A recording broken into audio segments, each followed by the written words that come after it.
Salam sahabat, dengan Pastor Fabio di sini. Kita akan lanjutkan renungan kita di Yeremia pasal yang ke-9. Siapa yang tidak kenal dengan Cristiano Ronaldo, Lionel Messi, dua pemain sepak bola yang hebat sepanjang masa, boleh dibilang seperti itu ya. Dan kita pasti akan terkagum-kagum dengan gaya teknik mereka mengoper bola dan memasukkan bola ke gawang. Tapi kalau kita ditanya, apakah engkau mengenal pribadi mereka? Bagaimana dia cara duduk, makanan kesukaannya secara mendetail, kalau pagi hari dia ngapain, dan seterusnya, kita tidak akan mengenalnya dengan sangat baik. Kita hanya mengenal kehebatannya. Saudara, Yeremia pasal 9 itu adalah ungkapan hati Tuhan yang penuh duka cita atas dosa Yehuda. Melalui Yeremia, kita bisa melihat seorang nabi yang menangisi bangsanya karena mereka hidup di dalam kebohongan, penipuan, dan ketidaksetiaan kepada Tuhan. Hal terbesar yang dapat dibanggakan manusia bukanlah ketakutan, kekayaan, atau kepintaran, melainkan sebetulnya bagaimana mereka mengenal Tuhannya. Ketika mereka tidak mengenal Tuhannya, maka mereka tidak akan bisa mendengar ataupun mengetahui peringatan-peringatannya. Kenapa? Sebab di ayat yang kelima ya, mereka melatih lidahnya untuk berkata dusta.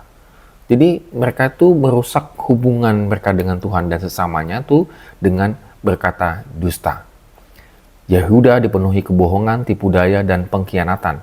Kejahatan mereka tidak hanya merusak hubungan antar manusia, tetapi lebih dalam lagi dengan Tuhan. Dosa selalu memiliki dampak yang lebih luas yang daripada kita sadari gitu ya. Memberikan dampak yang sangat dalam antara relasi kita dengan Tuhan. Yang kedua adalah yang paling penting di ayat yang ke-23 sampai 24. Beginilah firman Tuhan. Janganlah orang bijaksana bermegah karena kebijaksanaannya, janganlah orang kuat bermegah karena kekuatannya, janganlah orang kaya bermegah karena kekayaannya. Tetapi siapa yang mau bermegah, baiklah bermegah karena yang berikut, bahwa ia memahami dan mengenal aku, bahwa akulah Tuhan yang menunjukkan kasih setia, keadilan, dan kebenaran di bumi. Sungguh semuanya itu kusukai, demikianlah firman Tuhan. Ini adalah puncak daripada pasal ini, inti daripada pasal ini. Ada banyak orang yang begitu bangga dengan kekayaannya, kecerdasannya, kekuasaannya, dan pencapaiannya. Namun Tuhan itu berkata lain, dia tidak peduli dengan hal-hal itu. Bukan berarti hal itu tidak penting ya, tetapi bagi Tuhan, itu adalah alat untuk mengenal dia. Kita boleh kaya, kita boleh mencapai kekuasaan yang baik, memiliki pencapaian yang sangat bagus dan seterusnya. Tetapi kalau kesuksesan yang kita miliki itu membuat kita semakin tidak mengenal Tuhan, inilah yang membuat hati Tuhan menjadi sedih. Sahabat sekalian, ini menjadi renungan kita ya, bahwa terkadang kita itu lebih bangga dengan apa yang kita punya. Dan kita kurang bangga kalau kita sudah mengenal Tuhan.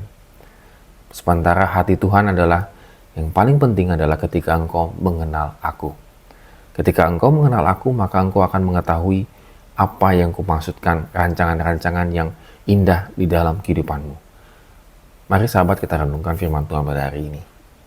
Apakah saya sudah mengenal Tuhan? Atau saya hanya bangga menceritakan kehebatan Tuhan dalam kehidupan saya, seperti Cristiano Ronaldo dan Lionel Messi?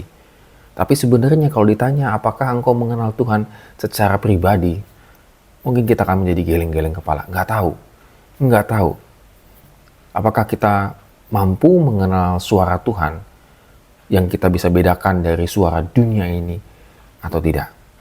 Mari kita renungkan firman Tuhan ini supaya hidup kita mengalami align, perubahan. Amin. Kiranya Tuhan memberkati kehidupan kita hari ini.